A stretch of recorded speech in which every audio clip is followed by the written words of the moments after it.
Okay, much better. Okay, welcome to this session, this technical briefing on the software challenges of building smart chatbots. We are joined today by Gwendol Daniel and Jordi Cabot. And with that, a reminder that if you have questions, please save them in the chat. They're going to be monitoring the chat window, but I also will be helping them out in case they need any help. And with that, Gwendol and Jordi, all yours. Okay, so thank you, Ray, for the introduction. So let me start and welcome you all to the technical briefing. I hope we have a great start of the afternoon, this European time, talking a little bit about the bots and the software challenges of building bots. So I will start with just giving you some context, right, about ourselves. So I'm Jordi Cabot, and Gwendol will be taking over on the second part of the tutorial, more on the hands-on session. But let's see how we got into the world of bots, right? So, well, in fact, we started in 2018 working on bots and studying bots. And it only started because there was a company, a French company, that just wanted us to create a bot for them. So we were young and naive at the time. So we thought, okay, why not? I mean, this should be easy, right? We just take one of the many bot platforms that are out there and we just get the bot done in no time. Well, turns out that it was not easy at all, and that was the beginning of everything. In fact, as also typical from computer scientists, we were asked to build a bot, and we ended up building a bot platform, right? So that kind of well, not invented here syndrome. In fact, it's even worse in the sense that we end up building the bot platform 3 times. Once we started to learn more and more things about what bots people want and how they want the bots to be built, right? So, well, at least I would say that in these 3 years and after reinventing the wheel 3 times, we have learned what we believe are some useful things about the challenges of building bots and the right way to build those bots. And basically what we want today is to share some of these lessons with you and give you some basic concepts about bot building.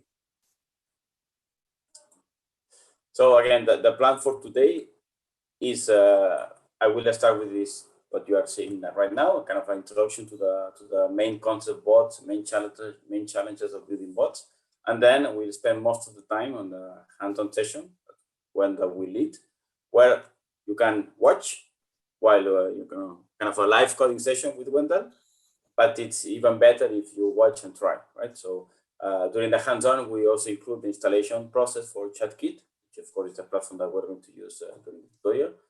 So even if you don't have ChatKit installed right now, don't panic. You will be able to do it while Gwendol shows how to do it, and then you will be able to play with examples. Otherwise, if you are busy or kind of other things going on in your life right now, you can just still keep watching and listen to how Gwendol is building the bots and explaining what are the main concepts behind those bots. As Grace said before, just feel free to ask questions in the chat. Me, Gwendol, and Grace will keep an eye on the chat, so try our best to answer your questions. So let me just first start by motivating a little bit, even if it's probably not needed, but why all of you, and in fact, every software engineer needs to have some kind of basic bot knowledge. Well, it's obvious, and this is obvious for all of you, that AI is everywhere, but I would claim that in the chatbot market, the growth in the chatbot market is really exponential. So here you have some figures, they may be right or wrong, but it's for sure it's true that the kind of the shape of the growth is really exponential, right? So we are now facing a reality where basically many software applications will need to include bots. So you, as software engineers, you need to have some knowledge about bots. And all this is even more, I mean, this growth has been even more accelerated thanks to because of the pandemic that has pushed the digital transformation in basically every company. So I think that there's a really strong relationship between chatbot and software engineering in both directions.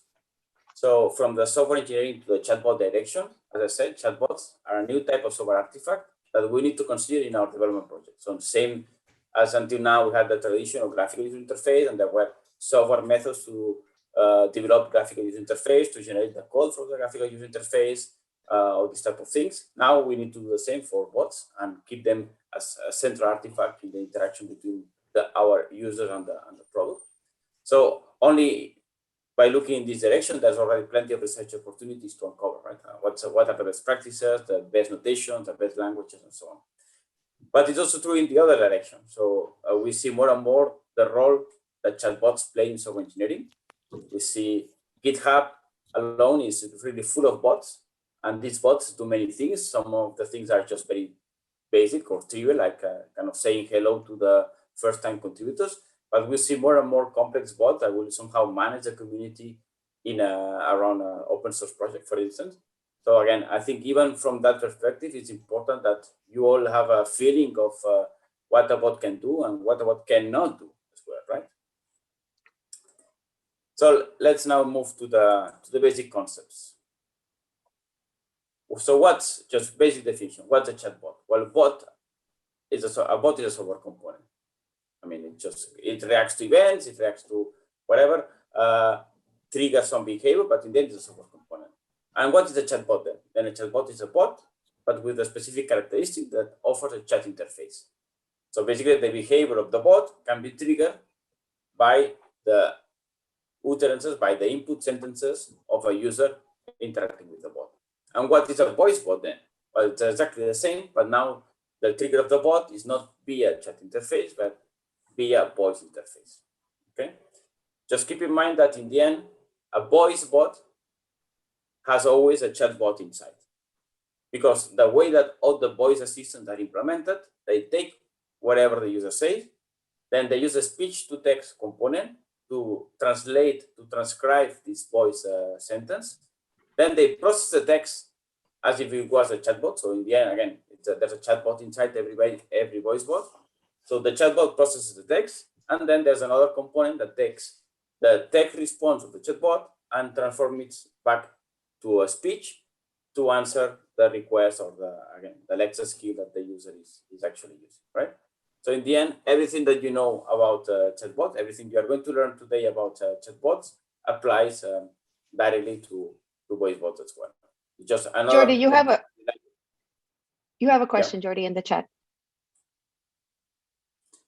Between the script and a bot, well, the script is I guess by the script you mean the conversation of the bot, and this is basically the part where you define what are the questions, what are the intentions that the bot needs to recognize and reply to, right? So the script is basically the set of questions that the bot should be able to understand from the user. We'll see this later on in the examples. Okay. And then just to clarify, because these two concepts sometimes are used in a very close way and they're really not the same thing. So chatbots and live chat. In both cases, you will go to a website and you will see a typical widget on the bottom right of the screen, where you can input, you can type some text, and there will be a response. But sometimes we don't know whether the response is from a human or it's from a bot. If it's from a bot, it's what we call chatbot. If it's from a human, it's what we call live chat. Okay? And sometimes it's difficult to know, first because some businesses want to hide whether it's a bot or a person, but more often because sometimes it's a combination. So you can start with a bot, and then if you complain or the bot doesn't understand what you're trying to say, the bot will redirect you to a human that will continue the conversation, or the other way around. You can start with a person that then, or the bot is configured in a way that if the bot sees that you as a potential client are not interested for the shop, then you stick to the bot. And instead, if the bot feels that you are a potential valuable client, then it gets redirected to a person. But again, both can seem more or less the same. So for instance, let's see this very simple example. So this is the chat, where you can have an easy question and then it's an easy answer, right? But what's happened when you have something more complicated? In this case, we set up the bot to redirect the question to Wendell as a person in Slack that gets the question, responds to this question, and then this question is shown back to the human that is interacting with the bot. So again, there can be a seamless integration between the two, but it's important to distinguish that a live chat is a human answering, while a bot is really automated AI process. And this AI is basically, in the case of bots, is a NLP or NLU engine, so natural language processing, natural language understanding engine that has two key missions. First, to understand, classify in this case, the user utterance. By utterance, we mean the input text that you write in the chatbot box. So the goal is to take that sentence from the user and understand what's the intention behind what the user is saying, right? Because if you want to answer the user, we need to understand what this user is saying to us. So these are the classification part. And the second key mission of the NLU and NLP engine is to identify the parameters in this text. And because sometimes when you ask, when the user expresses a request, you need to understand what he wants to do, but also what are the information he's giving us as part of the text so that we can reply with a proper response. We'll get back into this part later on as well.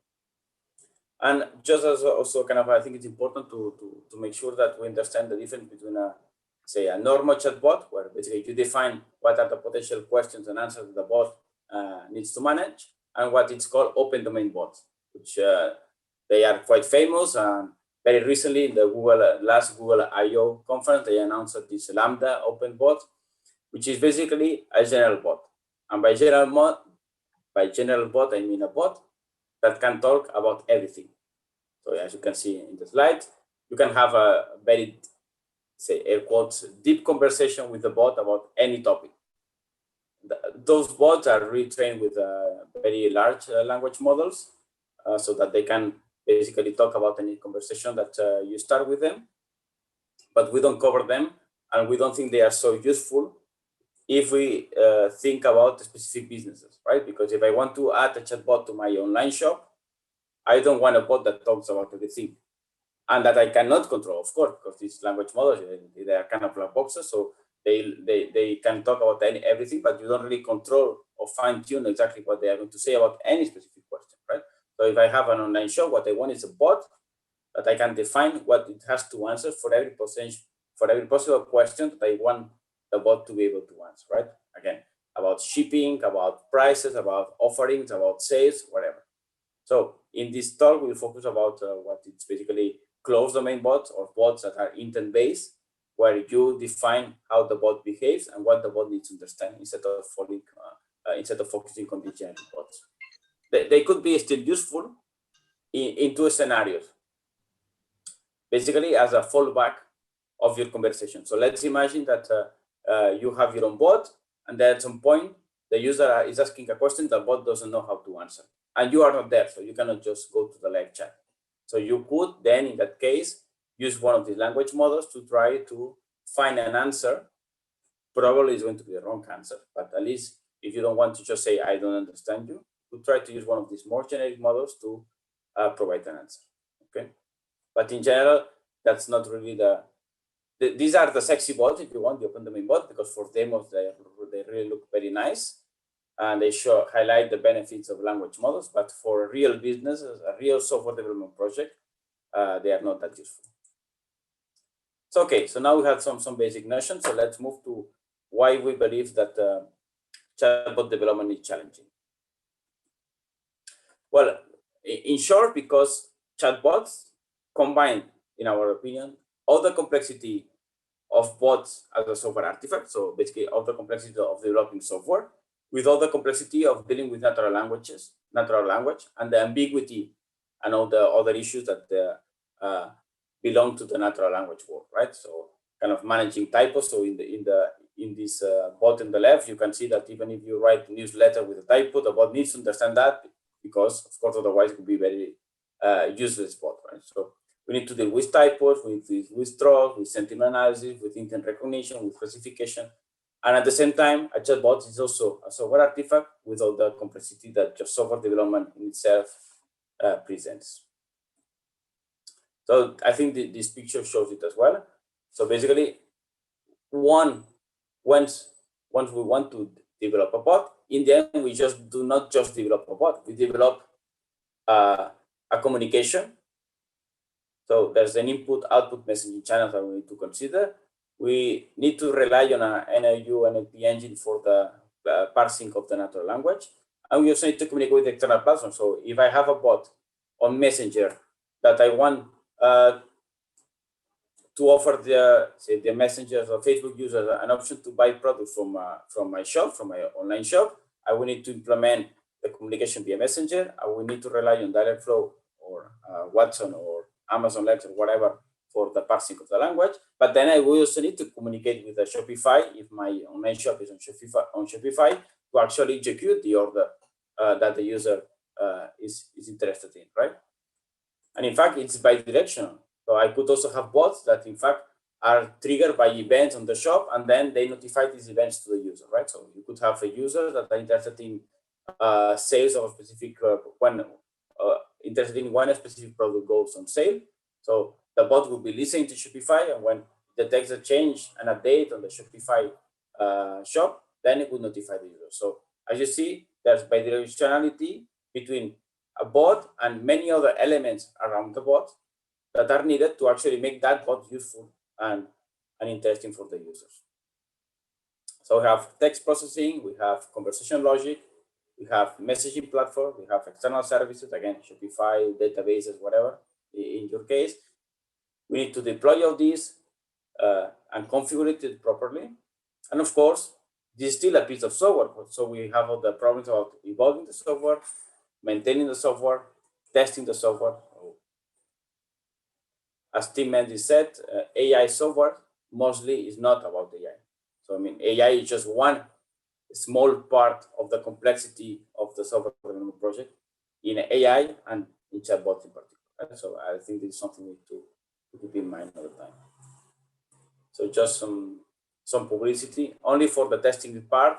Next week will be in one of the BOTSI workshop. We'll be presenting a paper where we just focus on describing all the challenges of testing chatbots or in general NLP intensive bots. Right? Again, because of this combination of natural language and software artifacts, all the testing methods or the testing definitions that we have need to be adapted to the vocabulary of bots. Okay, so I think now we have some understanding of the elements that need to be put together to create a bot. Some of these elements are easier for software engineers, so I will not focus on the complication of working with the Slack API or accessing Shopify again with the REST API. These are concepts that as software engineers, it's easier for us to understand. So that's, you will see that on the hands-on session. But again, it's basically calling APIs. So since we are software engineers, for us, the most surprising or the most, if you want to say like that, the most complex part is how the NLP part of the bot works. So I will just spend 5 minutes trying to give you an intuition of NLP in the chatbot context.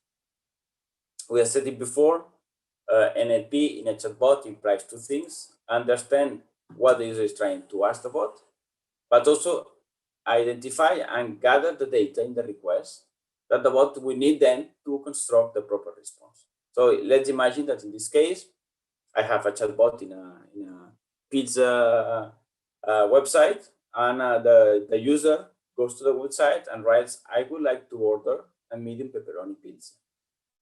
So here we clearly see that there's part of the sentence that refers to intention. So the user is intending to buy a pizza, to order a pizza, and not whatever, asking for the opening hours of the shop.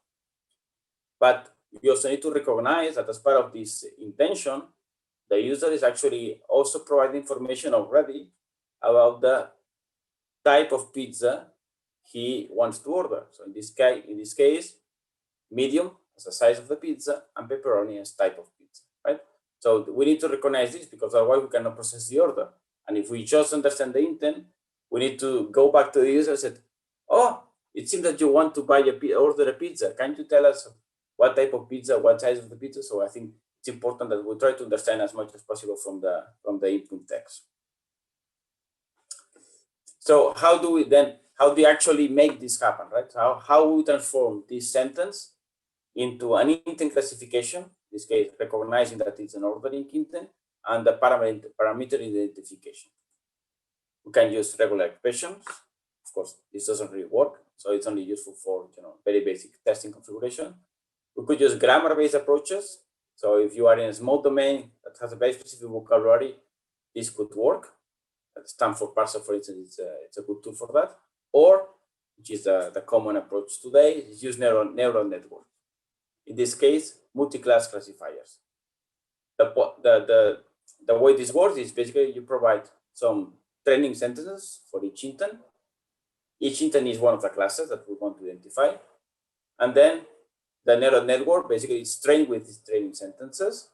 And then once it's trained, as soon as you try to input a new text from the user, the neural network will try to basically classify this input text in one of the intent classes.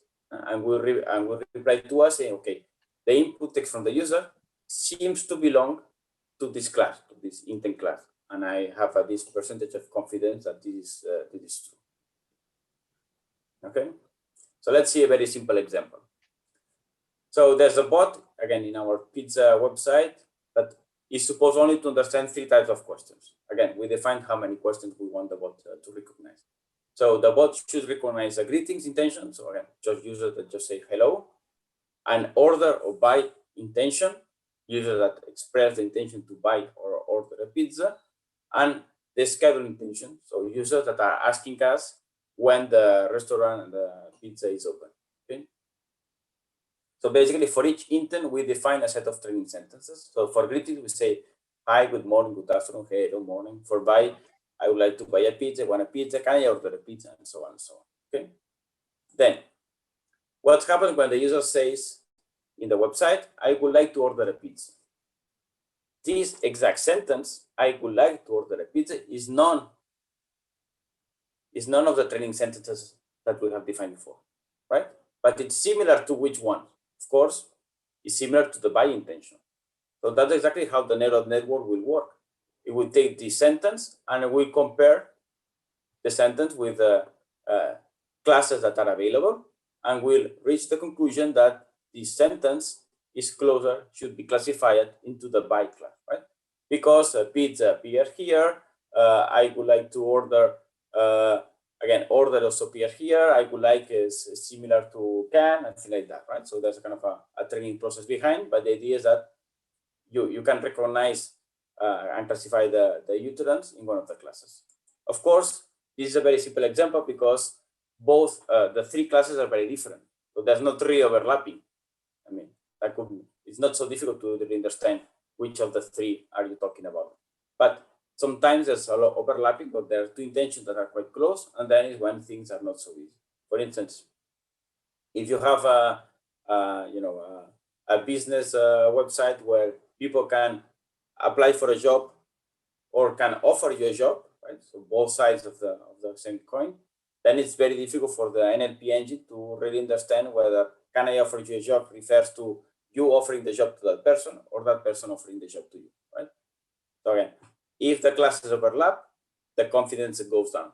Otherwise, the confidence is quite good. So this is part of the design and the best practices of defining a bot. And it's part of the testing as well, right? Because when you test the bot, you may want to test these overlappings to make sure that the bot behaves in a proper way. So until now, we have seen the intent recognition. Now the entity recognition, as I said before, it's not enough to know that I'm trying to order a pizza, but I want to also understand or identify the type of pizza. So in the training sentences, we can have this kind of parameters. This pizza type would be a parameter. And then this parameter gets instantiated with the user text, with the utterance of the user by the NLP engine. This is especially easy to do if this pizza type is not just any string, but a kind of enumeration where you have defined the potential values for the pizza type, because then it's really just a replacement operation and typically works quite well. When it's an any string, then it's much more difficult because really the NLP engine doesn't really know where the string starts and where the string ends. Okay, but this is the key idea. Then, of course, in reality, as I said, the NLU engines, they use a set of tricks to go from a small set of number of training sentences that you provide to a neural network that actually classifies quite well the user inputs. They use tokenizers to split the sentences. They use schemers and lemmatizers to take the root of the words that you use in training sentences. So basically plurals, tense, verb tenses, all these things are eliminated, which means that the training sentences will provide many more real training sentences, and they can use those synonyms and paraphrasing to automatically augment the set of training sentences to cover even more scenarios. And the same parameters that we have seen before for entity recognition are also useful to generalize the training sentence. So if you are defining an intent to identify when the user is asking for the weather in a city, well, it doesn't really matter what city you use. If you say that Barcelona, in this case, is the city, is an instance of the city parameter, then you need to train the same neural network for all the cities of the world, which would be completely nonsense. Just by saying, okay, what's the weather in city, automatically the NLP engine is able to recognize the same kind of sentence, no matter the city that the user enters as parameter. And we have this kind of generic parameter for many other types, common data types, right? I mean, not only numbers, but measures, countries, states, and so on. And I added here a link to a post, which is a very nice post, introductory post on how to build an NLP engine for a chatbot. So if you want to just have this common knowledge, basic knowledge, that's the place to go. Then, of course, a real chatbot or a good chatbot should go beyond intent classification. They should be able to show some empathy, and they should be able to filter the trolls. Again, as soon as you put a bot in a website, there's always the funny people that go to the bot and start asking a stupid question, right? I always say that it's surprisingly high, the number of people that would like to have sex with your bot. So you want to make sure that you have some kind of a troll filtering in the bot, a sentiment analysis. You can also may want to have a language identification, right? Maybe your bot is in English and there's a user that is writing in Spanish. So maybe then the bot is not able to answer in Spanish, but you may want to at least detect that that person is asking a question in Spanish, and you just provide some kind of default message in Spanish saying, okay, sorry, the bot only speaks English, please switch to English, right? So for that, you have plenty of language models that with a very limited number of words, they are able to quite good identify the language that the user is employing. Emoji support, that's something we have implemented as well, because in the end, there's more and more, of course, I mean, especially with the new generation, people are more and more used to use emojis even when talking with a chatbot. So if you don't support emojis, these get translated into the, depending on the engine, but they may be even translated to Unicode characters, and then just it's a complete mess. So all these things should also be integrated with the bot. And again, it's not that difficult and provide some, a better usability, right? So here, just a very simple example where we're asking the user to say something nice, and then we can react to that. But again, this is just integration of pre-trained language models. So there's really not much to do beyond taking these models and calling them with a string that the user is entering to the bot, getting the result with a confidence level of the other information that the language model is providing back to us, and then reacting to that. And well, we are not really going to cover this, but I think it's very important that you keep in mind that the bots need to be monitored all the time. You see, when you create a bot, you are trying to imagine what the users of your website will ask and how they will ask that thing, right? And of course, every time that we put ourselves in the role of our users, we fail. We believe that we know our users, and in the end, they always manage to surprise us. So even if you define the bot thinking how the user will actually use that bot, you always need to monitor the bot, because you will discover surprises. So you will discover that maybe people are asking questions that you had not expected. So you will need to ask this question to the bot, or you will discover that they are asking questions that you thought they would be asking, but they are asking them using different words or different expressions of those that you had added to the training sentences, which means that the bot may not recognize what the user is trying to say, right? And again, in this case, we need to update the bot definition, redeploy the bot so that now, from that moment on, it recognizes these new expressions. And then I would recommend to be careful with the self-learning. Many clients, they want to have some kind of a magic process where basically the bot learns from the experience, which is true, that should be somehow needs to learn from experience. I would just say that should not automatically learn from experience. So you want to make sure, again, that you filter out what the bot needs to learn from. So you take a look at all the things that the bot didn't get, the bot didn't understand. You decide then which ones are actually things that the bot should, in fact, have understood. And for those, you basically can do the self-learning part. But you need to do this filtering, because otherwise the bot will start learning things that you don't want. And then it's when in this, you will get in the news saying that whoever got a bot that turned out to be a racist or sexist or whatever, right? So you need to be careful with the self-learning. Okay, so then now I think that you understand the complexities of building bots. You have some basic knowledge of the NLP set of bots. How do you define the intent? How do you define the parameters? And how this then is processed by the NLP engine that we are going to reuse. So we are not going to build an NLP engine ourselves. That would be no sense. We are so engineers, not AI experts. So what we want is to reuse the libraries, the best libraries that are out there. But we need to have some feeling, some perception of how they work, so that we can then use them in the proper way. So the next step would be to actually choose a bot platform to use. Okay. And here, basically, we cannot really give you a concrete recommendation. I mean, beyond our own tool, of course, but that's not very objective. There are hundreds of platforms and even more NLP engines, right? So these are some of those that are better known, but there are many more. So it really depends on what are your priorities, because it's really difficult to have it all. For instance, if your priority is an open source platform, then things really get narrowed down, because there are many of the well-known platforms are proprietary, are not open source. So if it needs to be open source, we're already reducing a lot the options. If it needs to have a free plan, again, you reduce it. If you need the platform to operate in a specific language, so for instance, a ChatKit, you can write a ChatKit bot in Java. If for whatever reason you need Python, then you need a different option. Then it's also important the natural language, so not the programming language, but the natural language the bot platform supports. So here we are from Barcelona, so I speak Catalan, and if I need a bot platform that allows me to write bots that understand Catalan, then really my options go down to 2, because there are very few NLP engines that have some Catalan support. So for instance, I would not be able to use Dialogflow or Amazon Lex or IBM Watson today, because none of them have support for Catalan.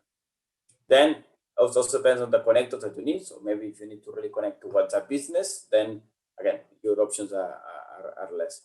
Do you need the bot to be able to be deployed on premises?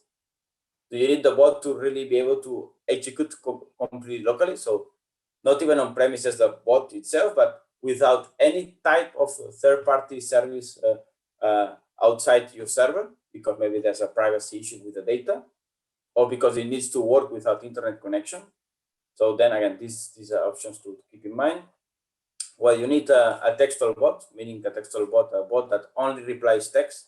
So it's just a conversational bot, but doesn't do anything else. Or do you need a fully functional bot, meaning a bot, for instance, where you can actually purchase an item from your shop, right? So this means that the bot will have a natural language part, but we will need also to update your database or execute some kind of external service. Do you want to be able to program the bot, or you are looking for options where the technical knowledge is not so important? So, and again, low code, no code options. Do you want to be able to migrate? Do you need monitoring? Do you need reports? So again, basically you need to answer yourself all these questions, and then you may be able to choose the right platform. So now I move to the last part before we get into the hands-on part. I'm going to show not ChatKit, because that's one day going to that, but I want to spend just 5 minutes talking about the philosophy behind ChatKit. So basically the philosophy of ChatKit is that we do not want to reinvent the wheel, okay? So that's the key difference for us with respect to other platforms. So we acknowledge that there are already plenty of great NLU engines out there, and we are not going to build our own. Again, first, because we are not AI experts, so we will not be able to do a good job, but also because it doesn't make sense. I mean, it would be wasting our time.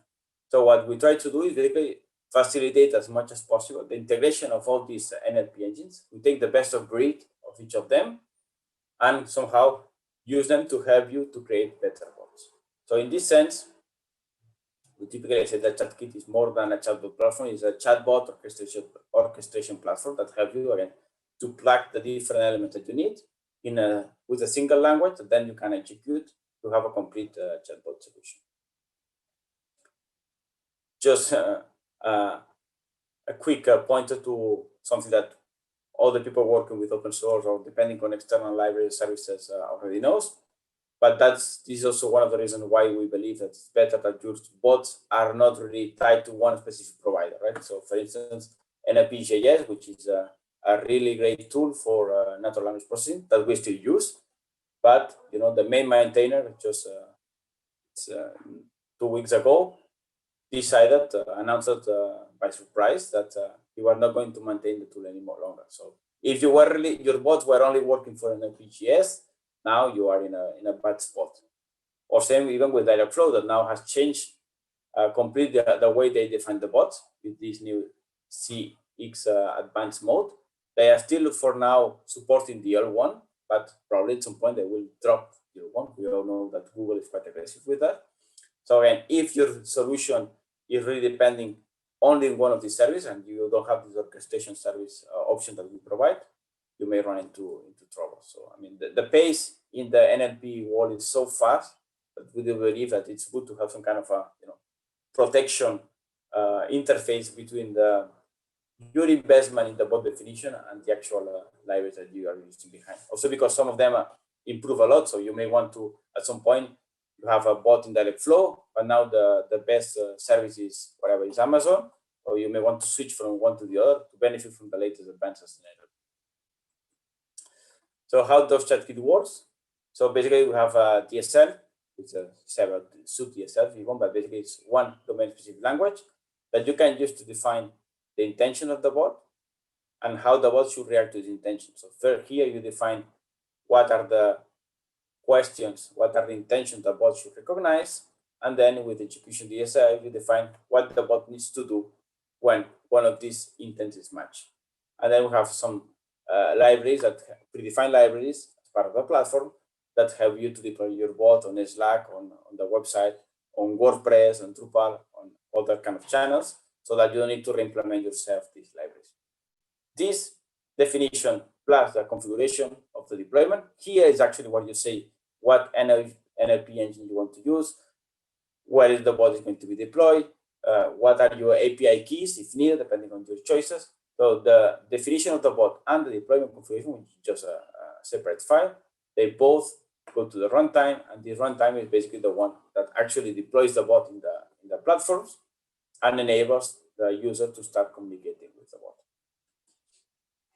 So this DSL, in fact, is a DSL is a language that gives you a chatbot specific syntax for creating the intents and the behavior. But, and this is one of the the reinventions. At the beginning, I said that we had to re-implement the platform 3 times. So at the beginning, we were having our own completely standalone DSL, an external DSL, what is called external DSL. But then we realized that we wanted a DSL that was able to combine chatbot-specific syntax, or primitives that are really targeting the chatbot designer to make the life of chatbot designer easier, but that we also wanted to have the full power of a general programming language in the back, right? Because the reaction of the bot, if it's not just replying a text, could be, again, calling external services or updating the database. And we didn't really want to reinvent the wheel, even at the language level, and provide ourselves primitive for updating the database when basically any general programming language has already plenty of different interfaces for doing that. So when you need this combination of a full power of a general programming language together with a specific syntax for some actions, the solution is going for the internal DSL. Internal DSLs in the end are APIs, are what it's called basically Fluent APIs. So our DSL is implemented as a Java Fluent API which means that you can create bots using any Java editor. You don't need to install the ChatKit editor. There's no ChatKit editor. You just use any Java editor, the one that you prefer the most, and you can benefit from all the existing Java tooling when developing the bot. For instance, the debuggers. So if you have a mistake in the bot or the bot is reacting in a strange way, you can always have the option to just use the standard debugging tools of your editor to go step by step in the bot execution until you find the error. You can also reuse any Java library for the complex bot behaviors, which again, this facilitates creating the very complex bot. And then the fluent part is what basically helps you to create the conversations in a, say, usable way. Then behind this API is a state machine semantics to build any type of bot. So there are some other platforms that they only offer kind of a tree-based definition. So basically, a bot for them is a conversation, tree-shaped conversation. So basically, you ask a question, then depending on the answer of the user, yes or no, then you go down the tree, and then at the leaves of the tree, you provide the answer. In our case, we realized that this was not powerful enough because people really want bots that go beyond what you can define as a tree. So we offer state machine semantics. And this is for the technical people. We also understood that for the non-technical people, Java is, of course, not the right tool. And we offer an Excel-like template to define the bot. But that's something that we are not going to see today because you are all experts, software engineers. So we just stick to the powerful interface via the Fluent API. Again, once you are in the Java world or in any kind of general programming language world, you can reuse all the tools. So internationalization is also not an issue, and deployment neither. So in the end, a ChatKit bot is a jar file. I mean, it can be packaged as a jar file. You can do more complex things, but the simpler option is single jar file, which means that you can execute the bot anywhere. So you just take the jar and put it on a server, and you are done. And with the configuration file, then you connect the bot, the jar file, with external services. Okay? You'll see that in a moment. Of course, ChatKit is open source, it's available on GitHub, so you can just take a look now or after the technical briefing. And to know more, you can just go to the website or write to us at any time. Okay. So if there's any question on this more kind of a technical, theoretical introduction, we'll take it now. If not, we'll switch to the hands-on session with Wendell.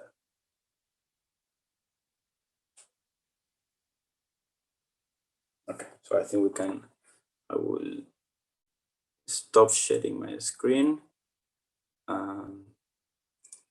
Grace, I think we need to now make Wendell a co-host, so maybe you can remove me from being a co-host. There are only two that can be co-host at the same time, and you add him.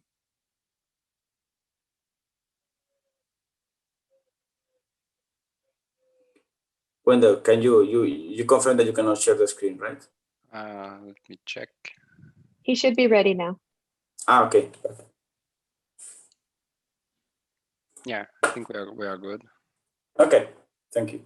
So go ahead. Okay, so well, today we will build starting with a simple chatbot, and then we will move to something a bit more complicated, trying to showcase a little bit what Jordi advertised in the presentation. So first thing you need to do with ChatKit is basically install it. So we tried to improve a little bit the installation process, but there are still some work to do. So a few requirements before you get started. So you need the JDK 8. It's the exact version. ChatKit doesn't work right now with newer version of Java. It's something that we want to do in the future, but right now it's not working. And you will need Git and Maven, so nothing too fancy, but if there are any issues, feel free to ping me. And in fact, feel free to ping me during the entire hands-on session if you have questions, if you have comments, if you want to check something with the bot we are building. So I will put the links in the chat so you can easily access it. Where is the chat?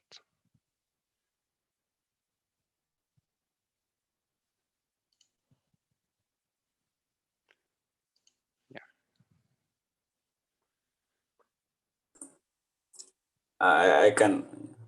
Yeah, can you tell me where is the chat? I cannot find it when I present. Yeah, it's here in the bar. Yeah. There's an option of chat. So there's a small bar. Ah, okay. I think I have it.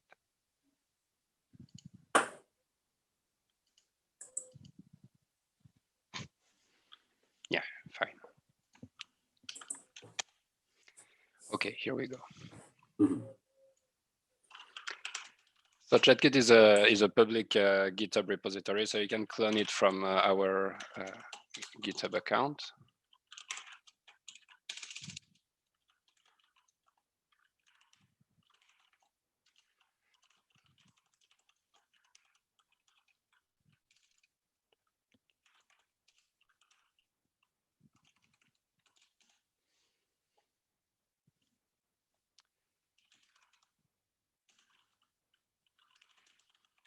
And it's a multi-module Git project. So if you take a look at the content of the project, is a bunch of different sub-projects that we have that are more or less updated independently, and we have this big project to gather everything and install it in an easy way.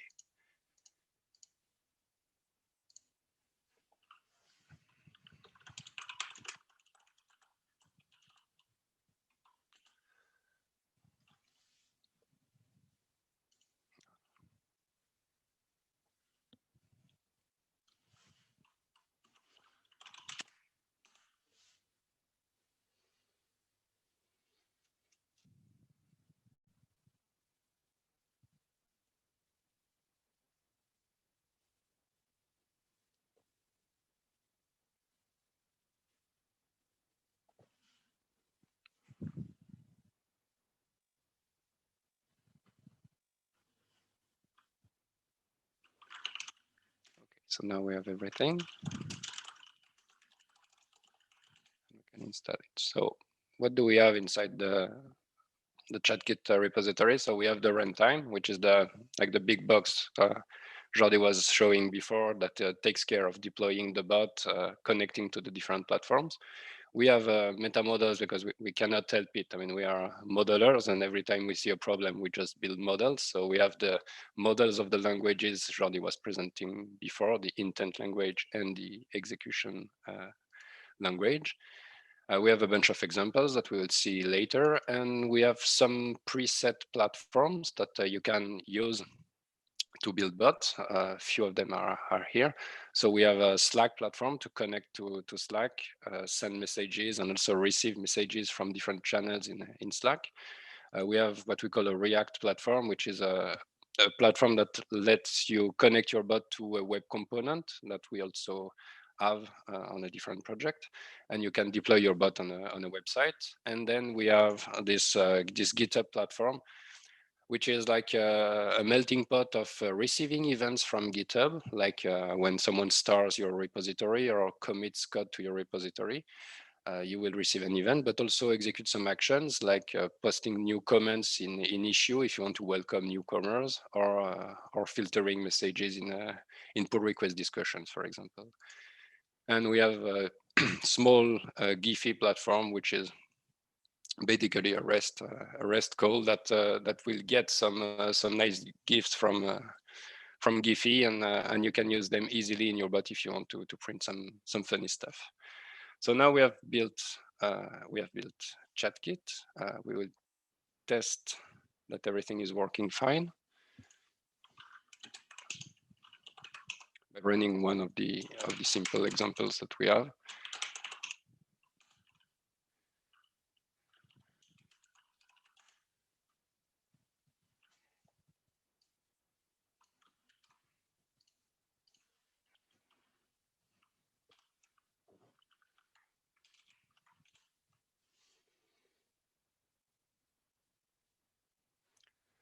Okay, so the bot I'm running now is a basic greetings bot. It's like a hello world for bots. we will see it in detail just later.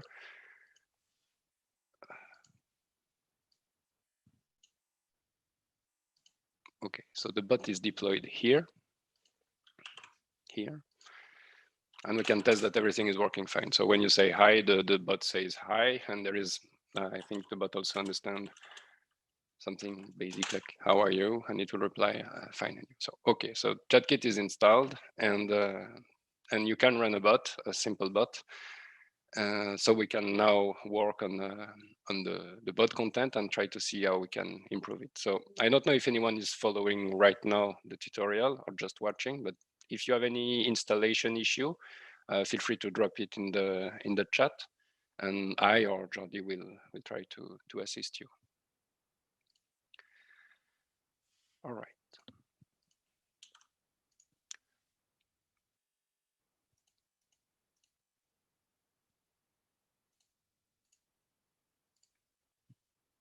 Great. So let's see what is inside this bot.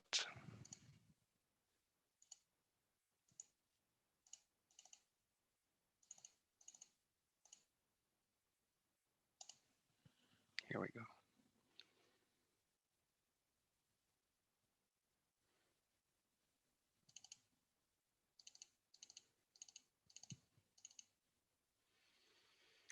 Okay, so what we do in ChatKit is model bots as state machines. So for this simple bot, we have this state machine where we are in an initial state at the beginning. Then there is some kind of idling state where the bot is just waiting for the next user input. And then we have two different conversation paths. One for greetings when the user says hi or some variations. Then we simply greet the user, and we have something similar for how are you.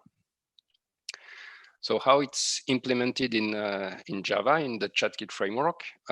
So we defined a bunch of states here, the states that were in the state machine, and just a minute.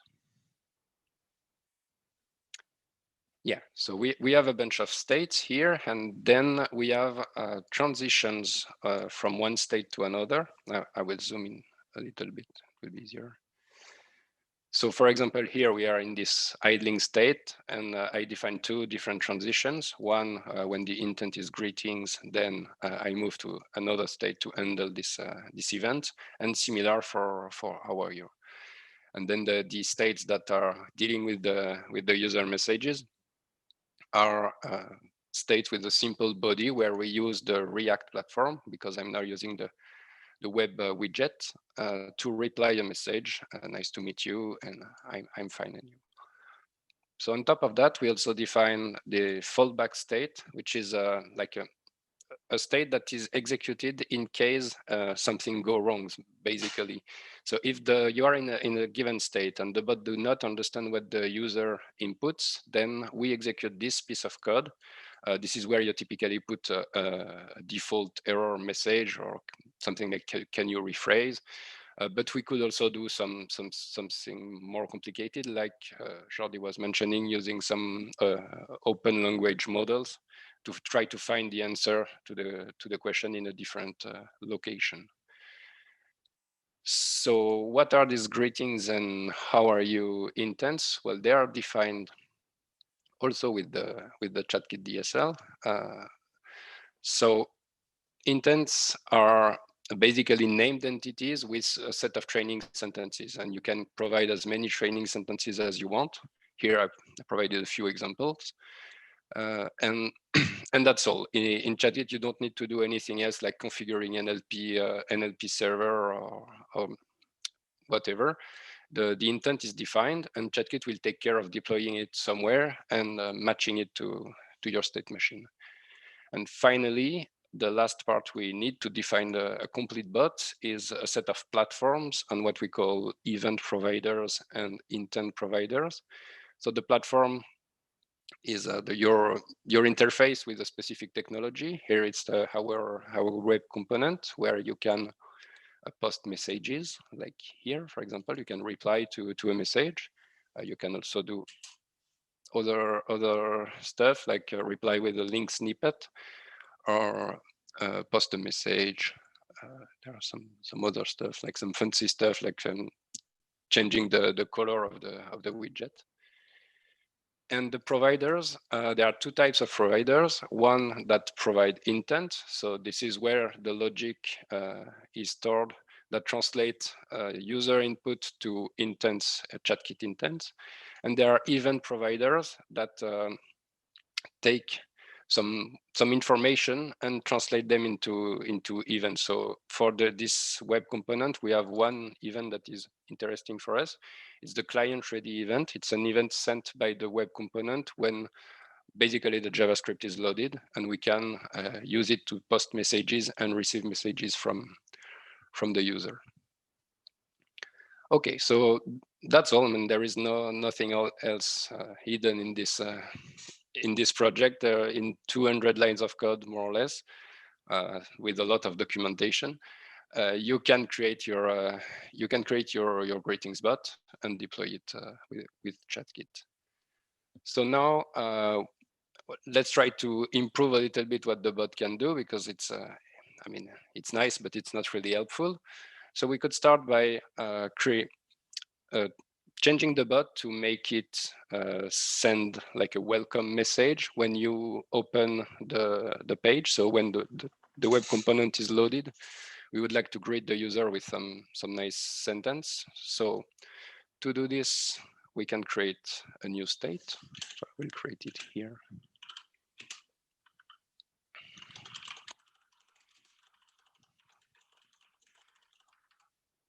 Okay. And after the initialization, we want to move to this welcome state before waiting for user input. So we change the transition above.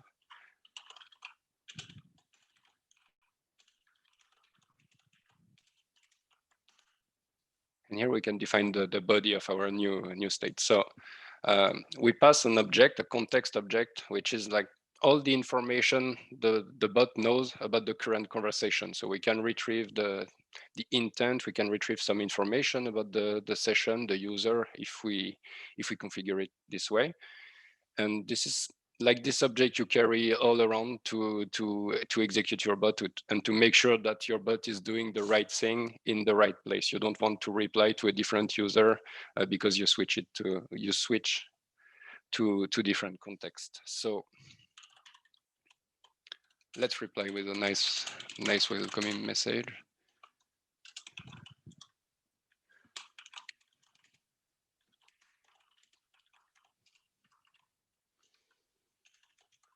And then we can move to our awaiting input state, where we will wait for the user question.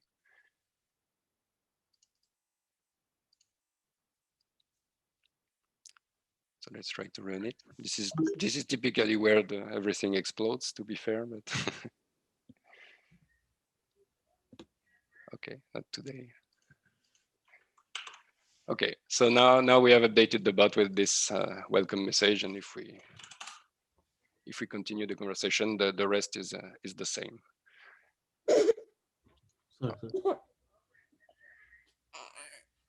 Yeah, you're probably a bit young for the question, but that's fine.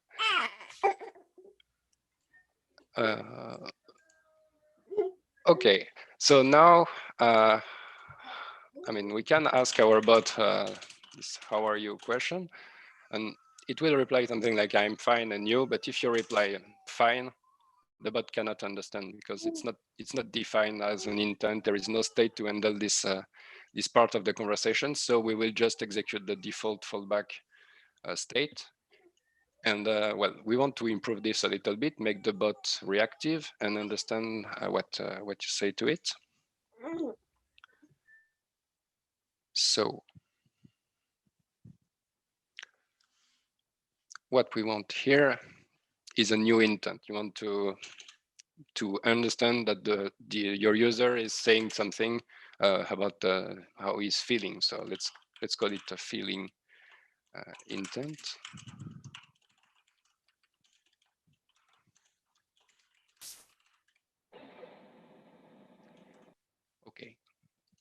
So we'll just use one training sentence for now. And now we can integrate it in our state machine. So here we have the conversation where the bot asks, how are you? So we can create a new state.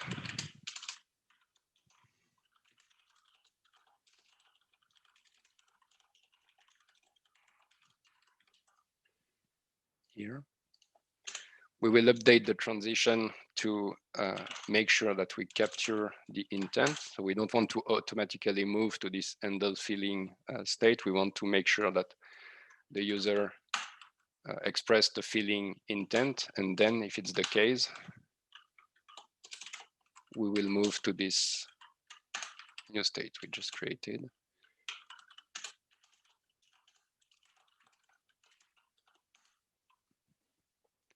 Okay, and here,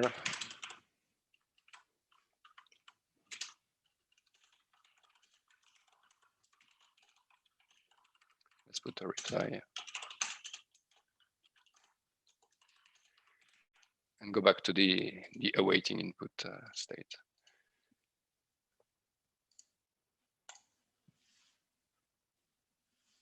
So redeploying the bot to make sure that that everything is working fine.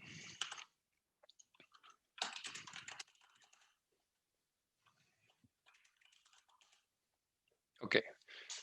Well, now the issue is that if you input something else, like I am sad, the bot does not understand because we are using plain training sentences, and this is not good enough to understand different feeling, to understand the different variation of this this intent.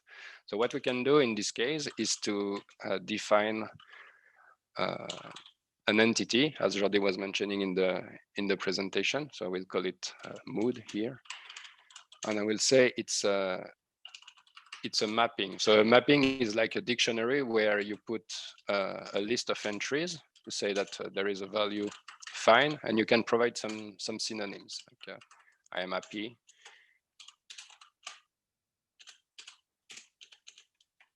and we'll do the same for sad, and say upset. Okay, so here you can provide as many values as you want. I will just use fine and sad for this example, but of course you can have, like, I think up to 2,000 different values. So I mean, you are good to go to have some complicated interaction there. And so you can say that your intent will capture the parameter, the value of this value here. So let's say that we want to call it mood.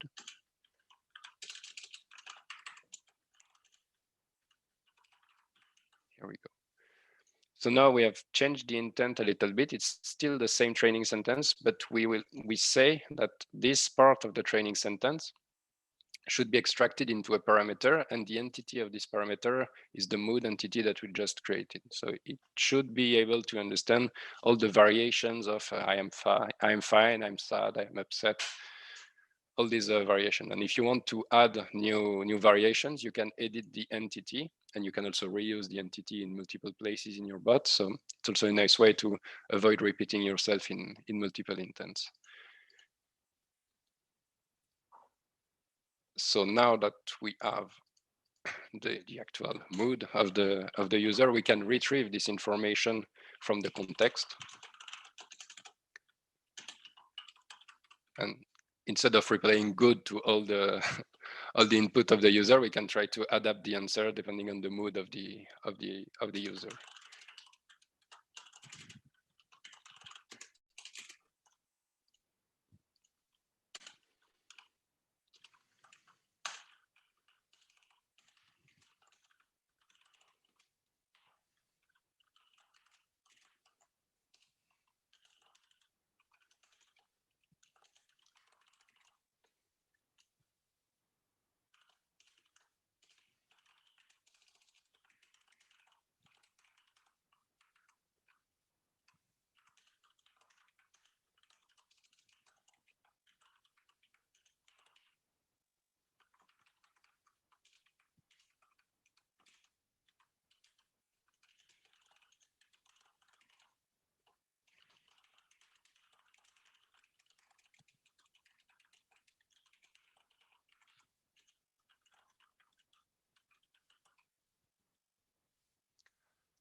try to see if this is working as expected.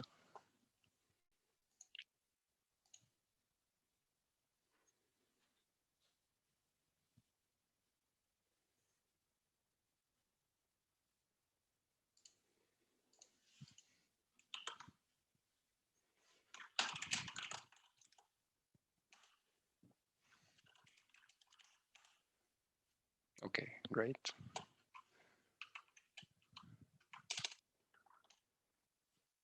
So we understand the different values that the parameter takes, and we can reply with the correct answer, at least the appropriate answer to the user. Okay, so this is this is fine as long as you use text that is exactly matching the training sentences, because now we are using a default configuration of the bot, and we are basically using regular expressions to match intents and to extract entities. So if I input this, for example, this will not work because it's not an exact match of a training sentence. So it's time to use something more powerful than the regular expression stuff that we are using right now. And we will use Dialogflow for it. So Dialogflow is Google NLP engine that is able to classify intents, extract entities, and so on. So I have a link for you too for this one. Yeah, here. Oh, I see questions. I totally missed them. Yeah, I'm doing my best to answer them. So okay. You can keep going, and then at the end we can take back those that I was not able to answer. And then yeah, sure. Okay, so here is a small tutorial on our wiki to integrate Dialogflow. So it's mostly about creating a new Dialogflow account, then playing with Google Cloud Platform to get credentials and finding the information you need to find. I don't think it's really interesting for this this technical briefing, so I already created the Dialogflow agent we will use today. So let's try to use it in our bot. So to do so, and that's a little bit the magic of ChatKit. You don't need to change anything inside the bot definition, the states and the intents. What you need to do is to change the configuration, to add a bunch of properties to tell ChatKit to use Dialogflow instead of the embedded regular expression provider.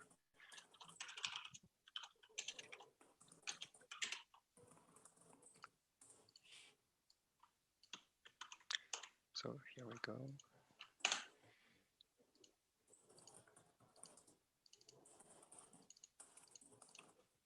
And I have to take this API key.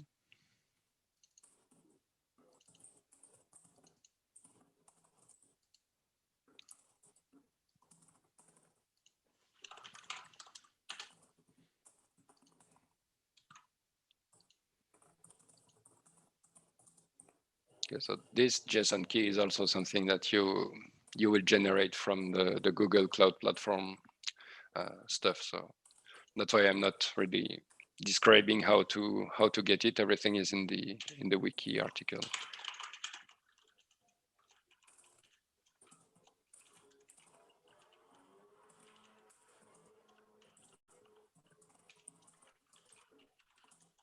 Okay, so we have to stop the bot, rebuild it.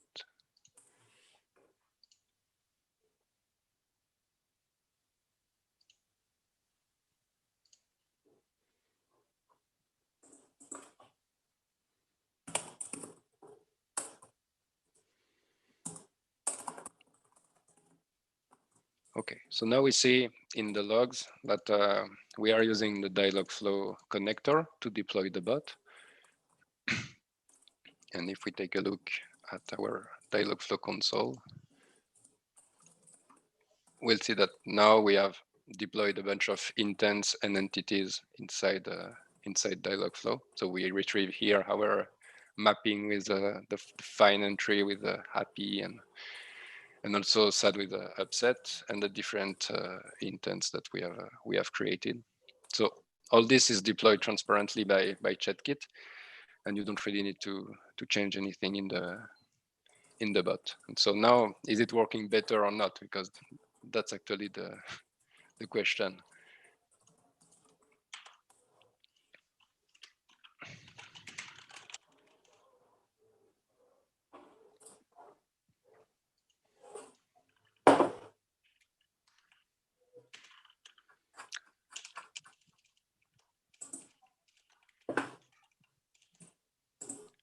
Okay. So I'm not taking too many risks here, but but this works fine. The "I'm fine" contraction was not part of the training sentences here. So I mean, there is something smarter than regular expression happening, and we also have access to our mapping value. So something like "I am upset" will also work.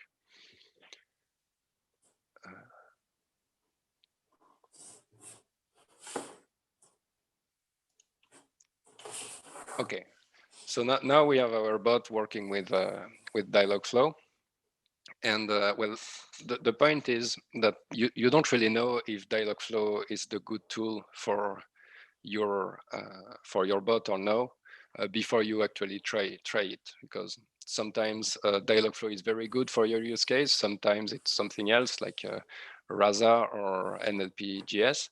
So the fact that you can change from one provider to another with just a few lines of configuration lets you experiment with the field and try to find the solution that works well for you. So for example, here Dialogflow seems to be good, but if you try to input something like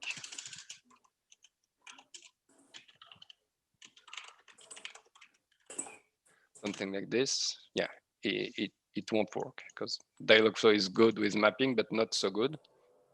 On the other hand, we have another connector for NLP.js that is really good at finding and extracting intents with entities, and we can configure it to understand this sentence without retraining the bot and adding new training sentences. So I don't know if we have I don't know, Jordi, if we have an article in the wiki for it, but I think so. Yeah. For NLP.js, for sure. Okay.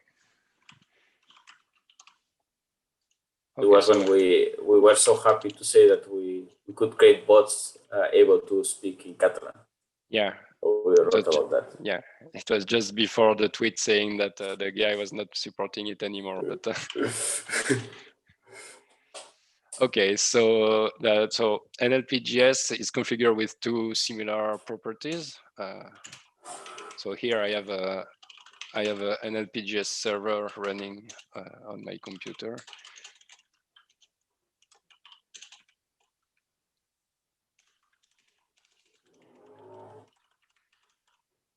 Okay.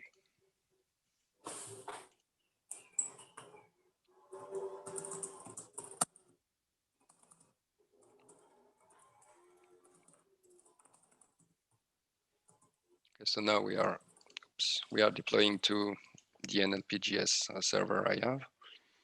The bot is starting.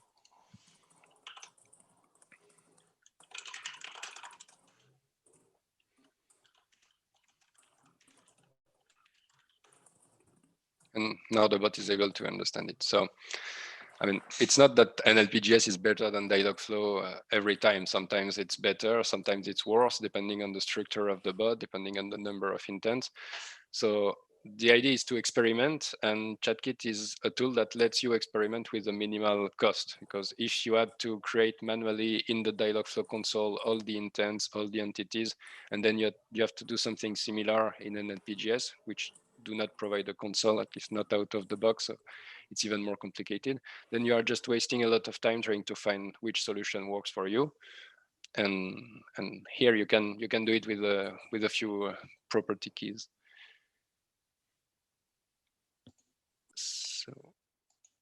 Yeah, so I think that that's all for this first part. I saw that we had some questions. I can also let you, give you some time if you are trying to follow, if you have some question, or if you need some time to just catch up.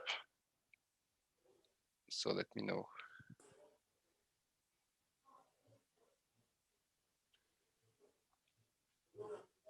And maybe one comment, just to clarify for the people that maybe join a little bit late, is that all these example with all these sentiments were basically a way that Wendell did to show how you could build a bot more and more complex incrementally. But if the only thing that you wanted was actually to detect the sentiment, then there's also what we said before, that we can just plug a sentiment analysis language model then you send the text to the language model, and the language model will give you some of this information for free. And so, if that's the only thing you want, you can also use this alternative way. But we thought that having this example with emotion was an easy way to understand how you could build a more and more complex bot, and then as Wendell just showed, use different NLP engines to play with a mood parameter, right?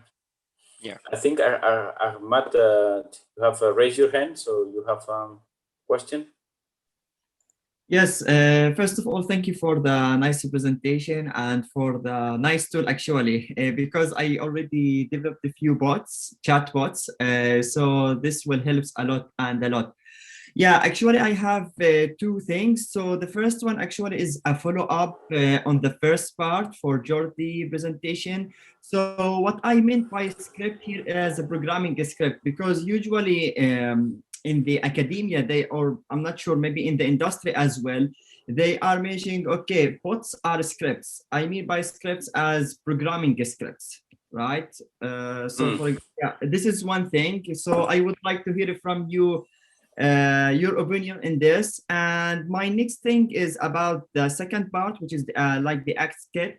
So sometimes when we are developing chatbots, we are using stories. Let me just give you an example so to explain my point here. So for example, if I have a chatbot that needs to book a flight ticket, right? So there will be a story. For example, I need to ask about the first name, last name, the destination, the date, and so on and so forth. So how the ChatKit framework can help in doing that, especially, for example, like Dialogflow, because it's integrated, I mean, by Dialogflow.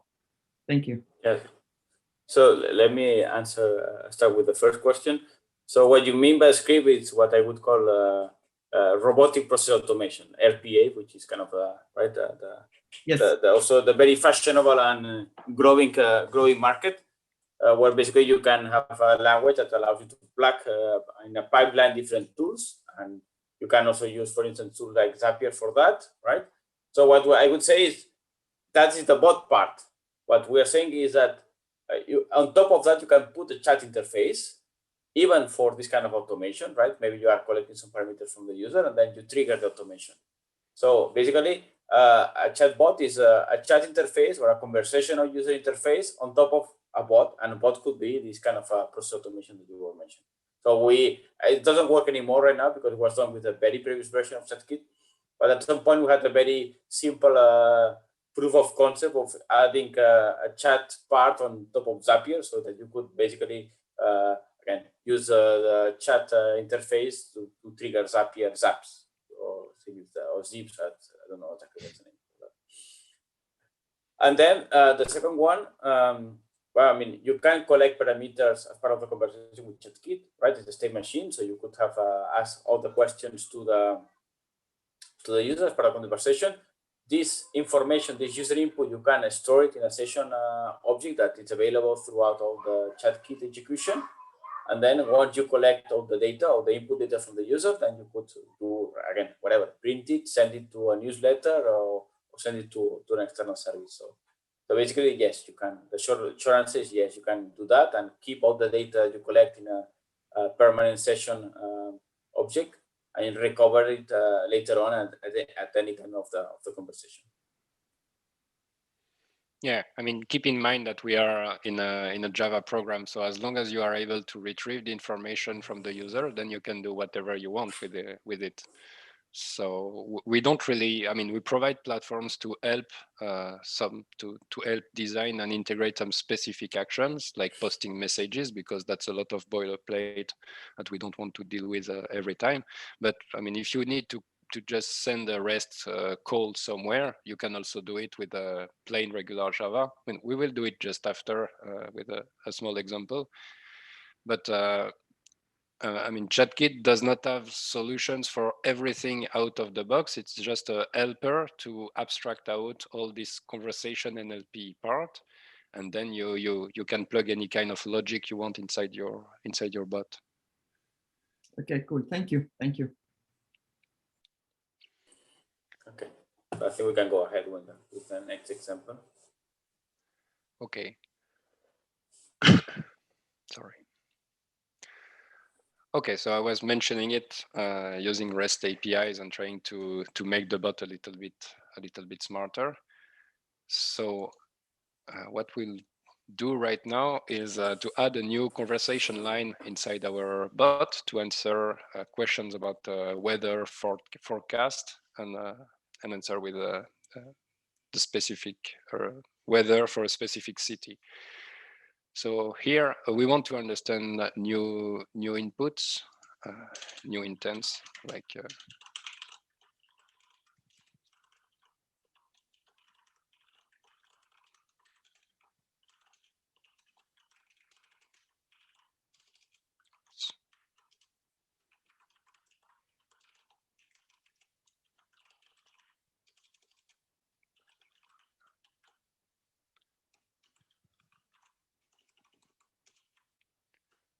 okay.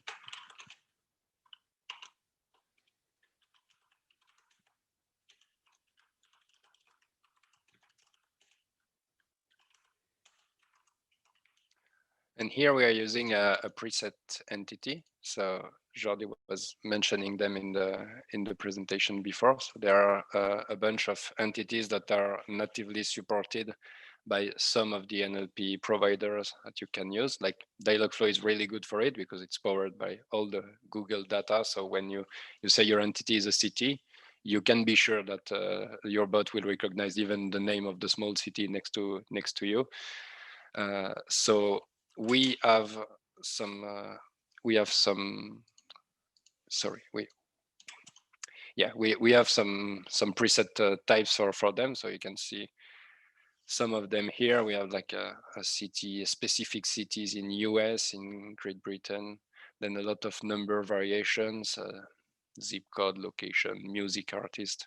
So all this comes already configured with Dialogflow, and we try to simulate them for NLP providers that do not support them out of the box. Yeah, okay. So now we want to support this this question, and we want to reply with the actual weather in Barcelona or whatever city that we are asking. So we create again a new state.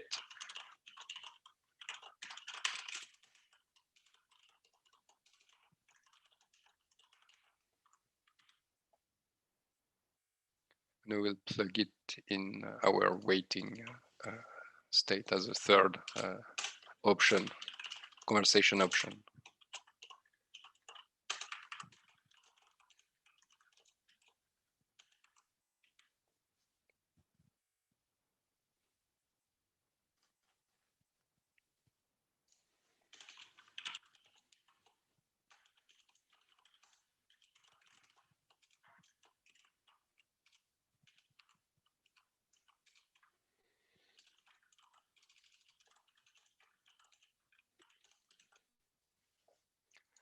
Okay.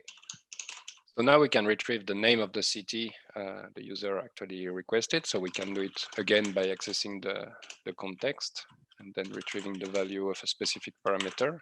I named it city, I think.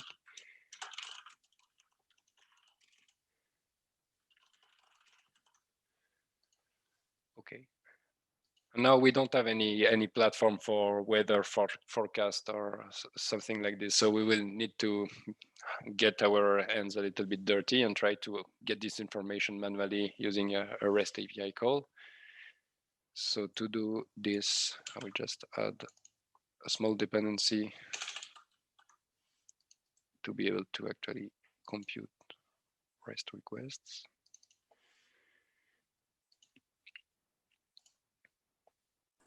And so I think, yeah. Sorry, just to point out that I think that it was a great example as well of not reinventing the wheel, right? So we focus our energy in helping where we believe that the chatbot aspect is important, but we're not going to create a new library for REST API calls. That would be completely stupid.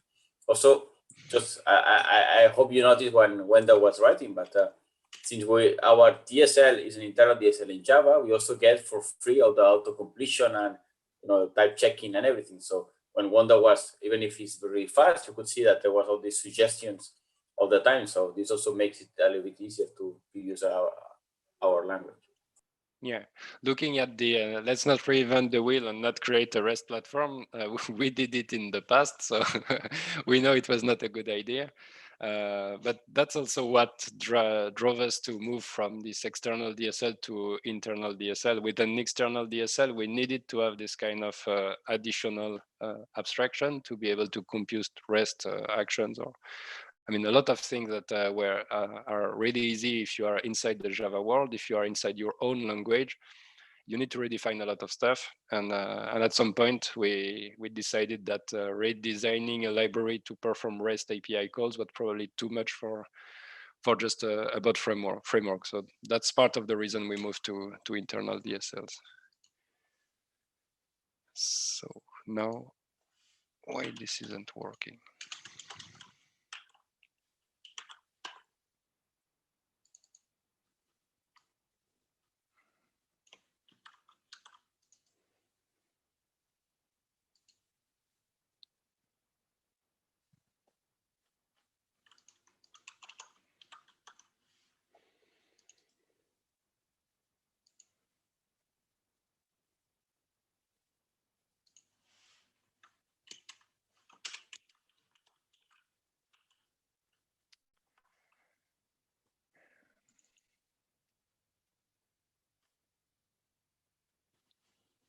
I guess if you want to take a question while I'm battling with the computer.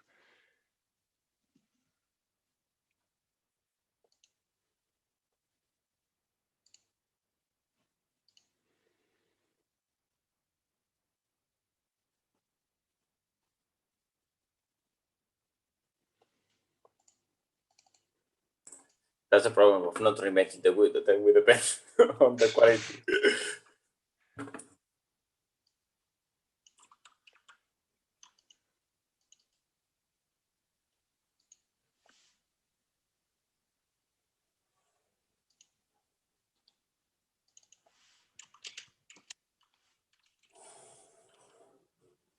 I'm probably dumb, so that's not helping.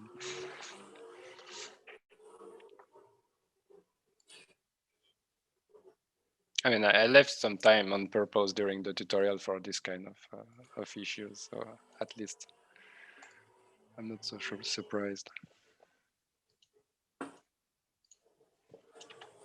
Yeah, of course. Okay, so let's continue. So we will use open weather map, which is an API we can call to access weather information.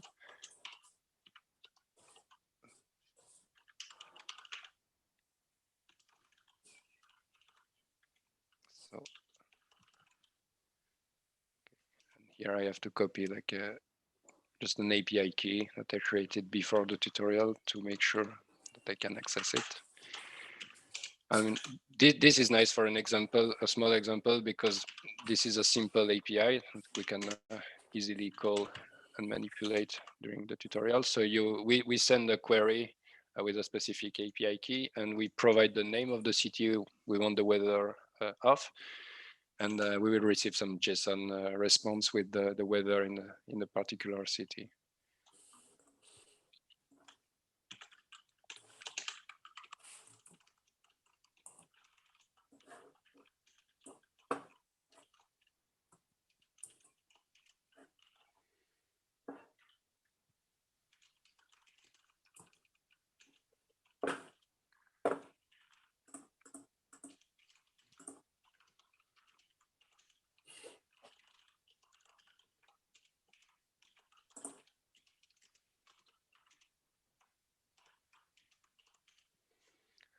Okay, so let's handle a few error values just to look good. So if there is a 400, this means that the city is not known by open weather map.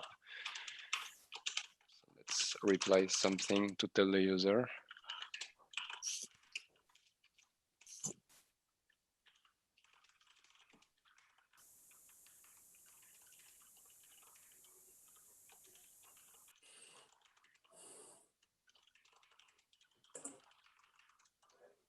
Let's put an absolutely useless message, but okay. Okay, so now we got a result from Open Weather Map about the weather in a particular city. So just to give you an idea of what we get from this REST API, something relatively simple. We get a weather object. We get an object with some information about the temperature, the wind. We will look at this weather object for now and just use the description and print it to the user to display the weather in the particular city.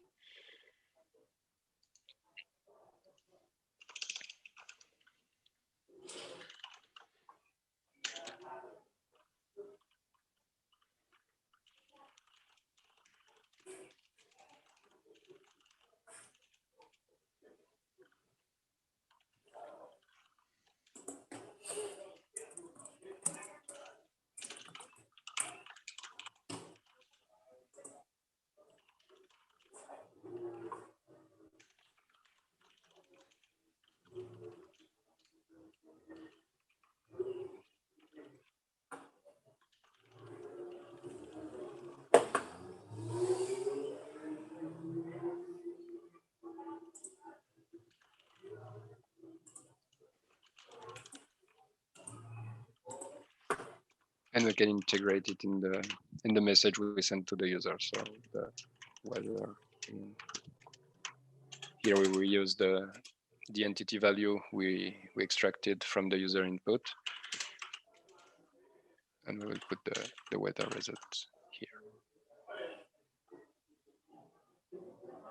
Okay, let's redeploy it. I will use Dialogflow for this one because Dialogflow is better for cities than NPGS.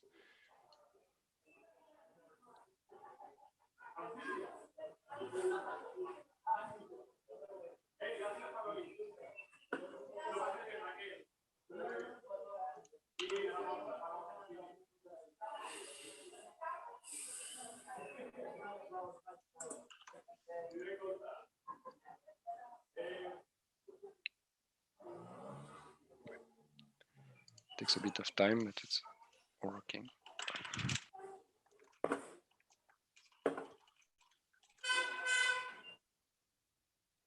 So I'm not in Barcelona right now, but maybe Jordi can attest whether I can confirm. Okay. Mostly sunny, but with a few clouds. Okay. And here the nice thing of using Dialogflow and I mean the Google knowledge base is that I can also like input the name of a town that you probably never heard about, which is where I am right now. And yeah, okay, so there are also some clouds here, and everything is working as expected. I mean, we can try more or less. I mean, if my city is recognized by Google, I mean, every city is recognized by Google. So, okay, so this is how you can integrate a third-party service with ChatKit if there is no platform for it and there is a REST API that you want to call. Nothing really too fancy. We don't really provide a lot of utility to query the API and get your response. As you saw, I had to manipulate a little bit of JSON to construct the request by itself. But the city name is automatically retrieved from the intent, and I can reuse all these NLP values that are extracted quite easily and fill my REST request with it. Okay. So that's more or less everything I wanted to present today. I mean, I can now I'll take questions, of course, But I can also show you some other examples and bots that we created with ChatKit that can be useful using different platforms, using different actions. So it's more or less as you want. What do you want to see? Do you want to see a more complicated bot, as Ahmad was mentioning, with conversations with multiple steps, or do you want to see different platforms, or do you want to discuss as you want?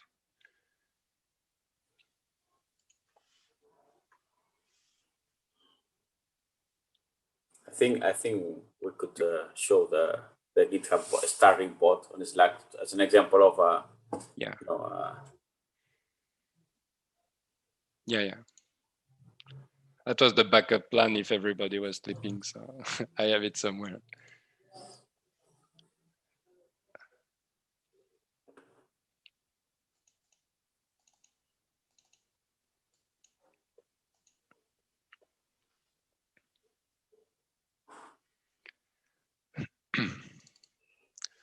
Okay, so this one is using different platforms.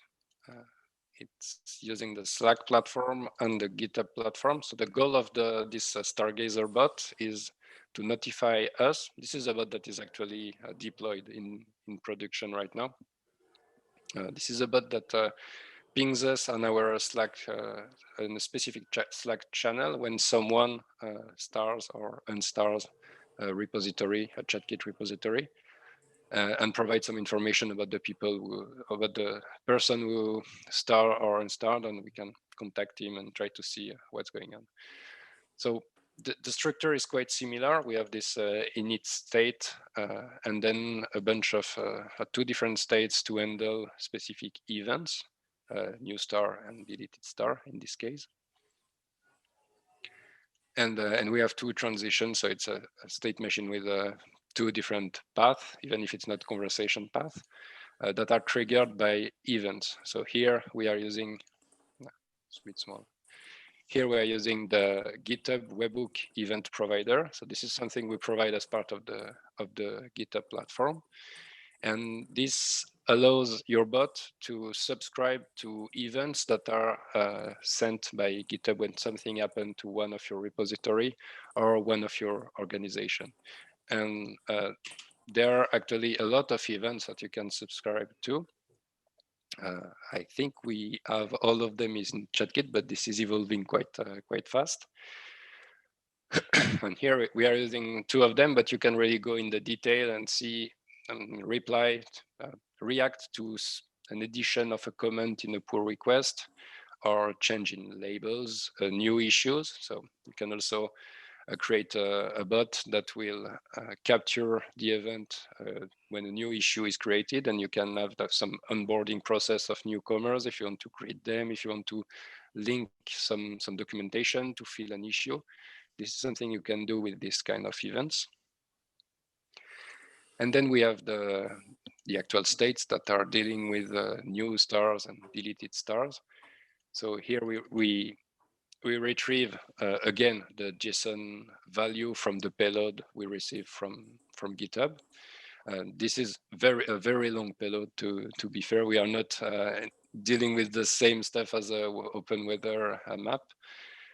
So I created a bunch of helper methods for this specific project to retrieve the URL of the repository that received the star, retrieve the name of the repository, and also some basic information about the person who created the star or deleted the star.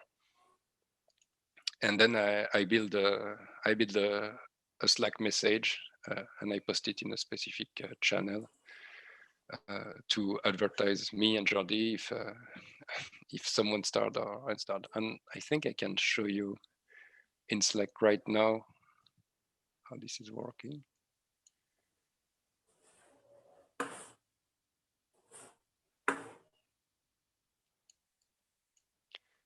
Yeah. Okay, so this is the channel I'm mentioning. And I can try to unstar this repository. Yeah.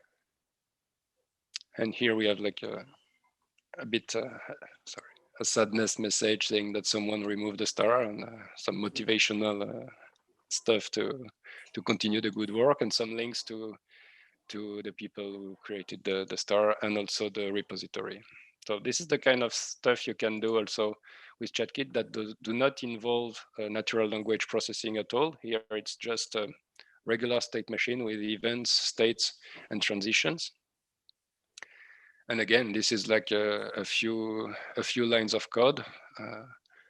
Again, most of it is documentation, and you can create something as complex as you want. The GitHub platform is not only about receiving events, you have also actions that you could perform.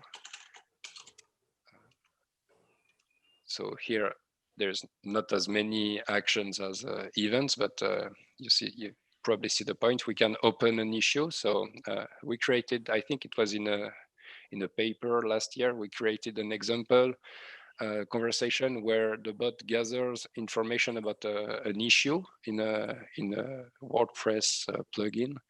So the bot was deployed on Slack, and you could talk with the bot saying that you had an issue with a piece of software, and the bot was asking questions about the issue you have, like the version of Java or the version of PHP. Gathering all this information inside the context, and then creating for you an issue on GitHub with all the information that it has gathered during the conversation. So this was a toy example, but it was a way to ensure that some basic information was inside the issue, and make sure that developers had enough information to actually try to solve the issue. So here we have a bunch of actions for the GitHub platform. And we also have a bunch of actions for Slack, mostly mimicking everything you can do manually in Slack, like posting files, using what they call layout blocks. This is like buttons you can print in conversations, and also some fancy UI stuff, posting messages, and then getting some information about specific people. So yeah. So now let's see if I have another nice example to show.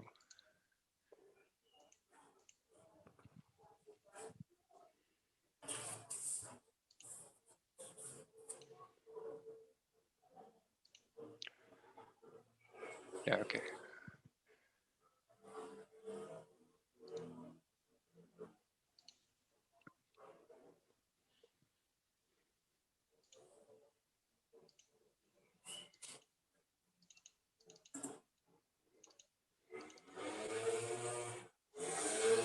So here it's a different bot that uses both the React platform, so the one we used in the first part of the tutorial, and also the Giphy platform to retrieve GIFs from specific search terms.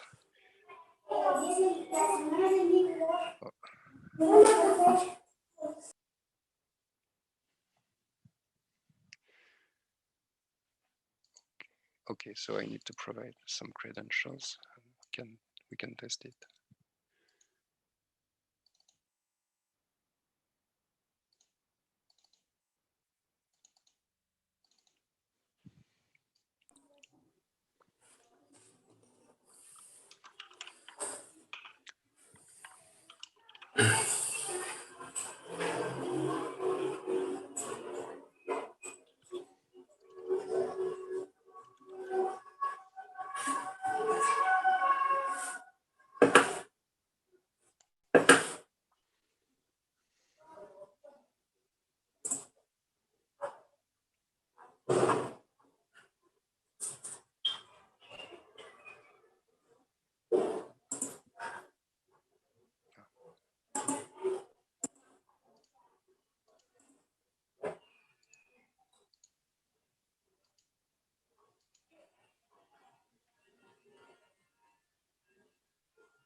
Okay, so this is a toy example that we also like to show.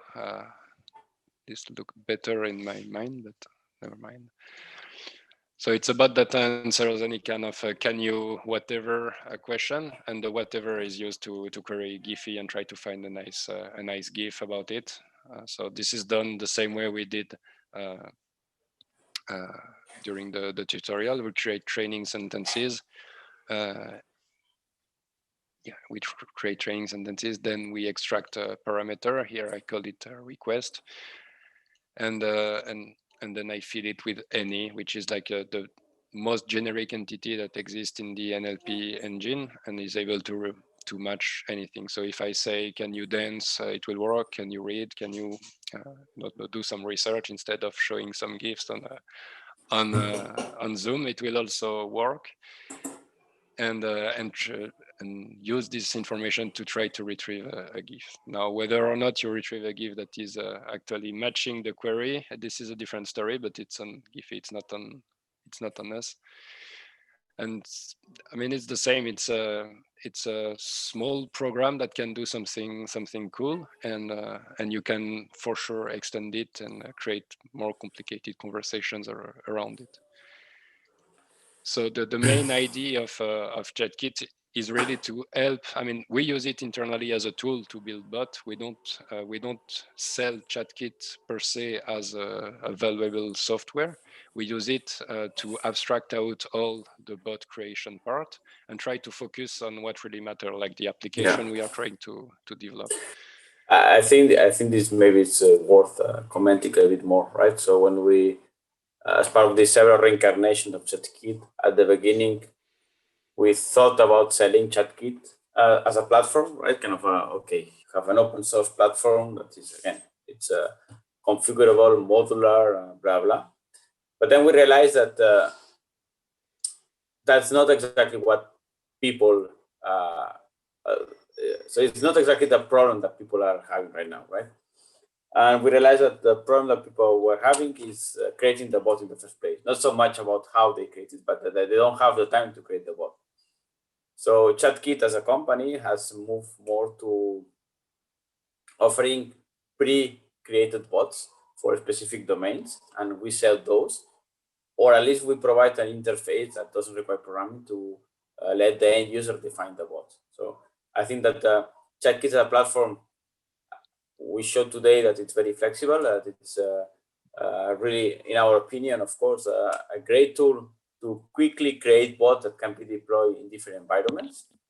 And that's a part that remains open source and that could be useful to any of you. Then again, it's one of these nice lessons learned when you actually try to push your product to end users, then you may discover that in fact your product is not solving any of the issues they are having, or at least it's not solving the main problem they have.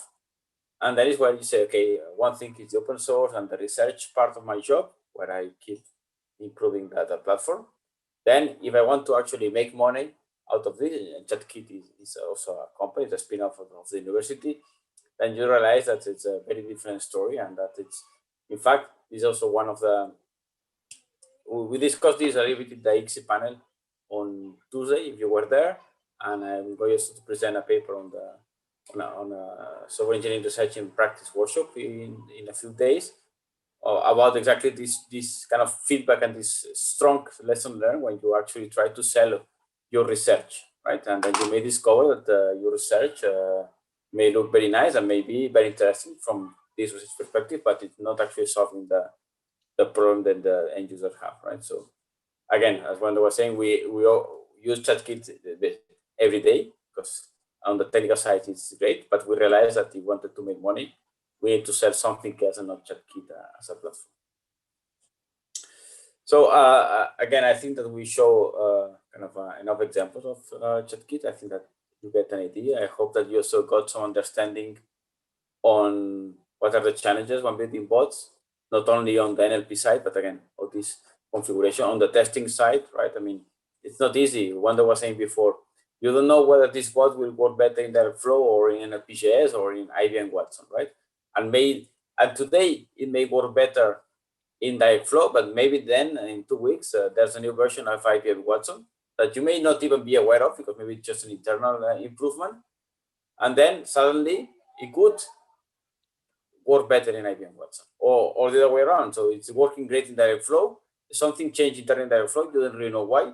You bought the neural network behind the bot get trained again, and now it goes worse than before. It's a black box. So I think beyond the initial creation of the bot, there's a lot of testing and continuous testing to make sure that your bot still works, and that again, if you add a new language or you add a new intent, maybe your bot was working great, you add a new intent, you don't realize it, but this intent is now clashing or overlapping too much with another intent that already exists in the bot, and then your bot starts, failing a lot on the classification side, and you didn't realize that because we don't have right now still good testing tools that can tell you, oh, be careful. This training sentence seems very close to one that is already used in a different place, and these two places will overlap. So you may want to make sure that they are more separate.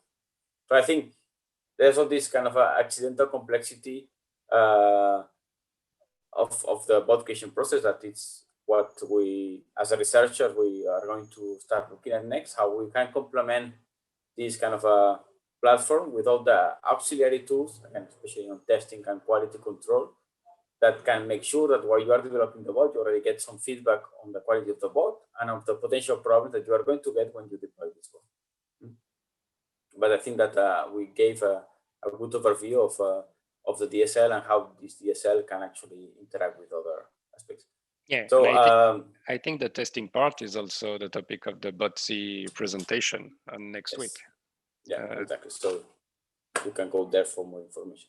So now, if you have any question, not only about ChatKit, but if you have any curiosity about chatbots in general, I think we can use our 3-year intense experience on bots to answer that. And if not, I hope that you give ChatKit a try and you give us feedback later on. Thank you very much to both of you. This was really, really interesting. Now I have homework. I need to go try all your stuff. Thank you very much. I appreciate it. You better start the repo because we'll see that on our Slack. I know. So thank you very much, everybody. Have a good rest of the day. Thank you. Bye.